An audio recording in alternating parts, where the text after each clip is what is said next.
பெண்களுக்காக மாறக்கூடிய சமூக மாற்றம்னா என்னவா இருக்கணும்? என்ன மாதிரியான ஒரு முன்னேற்றமா இருக்கணும்? பெண்களுக்கான விஷயங்கள், பெண்கள் அவங்களுக்கு அறிவு இருக்கு, அவங்க சுயமா முடிவெடுக்கிறதுக்கு அவங்களுக்கு உரிமை இருக்கு. அதற்கான அறிவும் தகுதியும் திறமையும் பெண்களுக்கு இருக்கு. அது எந்த மாதிரியான பெண்களா இருந்தாலும், கிராமப்புறத்துல படிக்காத அந்த மாதிரியான பெண்களா இருந்தாலும், நகர்ப்புறத்துல உங்களை மாதிரி இருக்கிறவங்க யாரா இருந்தாலும் அவங்களுக்கு அறிவு இருக்கு.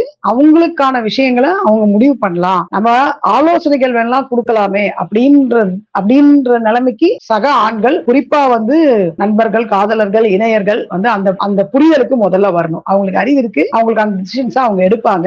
யாரு நம்ம எல்லாரும் தான் தப்பு பண்றோம். 10 டிசிஷன் எடுத்தா நம்மளும் தான் 8 சரியா பண்றோம், 2 தப்பு பண்றோம். சோ அதை முதல்ல நம்பணும். அது மாதிரி பெண்களுக்கு அவர்களுக்கானதை தேர்வு செய்வதற்கான உரிமை பெண்களுக்கு இருக்கு அப்படிங்கறதையும் இந்த சமூகம் அங்கீகரிக்கணும். அந்த தன்னுடைய இணையரை தேர்வு செய்வதற்கான உரிமை பெண்களுக்கு இருக்குன்னு நினைக்காதனாலதான் நிறைய சாதி ஆணவ படுகொலைகள் நடக்கிறதுக்கு இதுவும் ஒரு காரணமா இருக்குல்ல. women doesn't have a right to choose her partner அப்படின்றது இந்த சமூகம் திருப்பி திருப்பி சொல்லிக்கிட்டே இருக்கு. உனக்கு அந்த உரிமை இல்ல அப்படின்னு சொல்லி அதுல சாதியம் கலக்கிறதுனால அது கொலையில போய் முடியுது. சோ இத சமூகம் எல்லா விதத்திலையும், நான் ஏற்கனவே சொன்ன மாதிரி குடும்பம், எல்லா இந்த ஒட்டுமொத்த இந்த இன்ஸ்டிடியூஷன்ஸ், இந்த நிறுவனங்கள் இதை நம்பணும், ஒத்துக்கணும். அதுல சரி தவறு அவங்களே பாத்துப்பாங்க, ஒன்னும் பிரச்சனை இல்லை.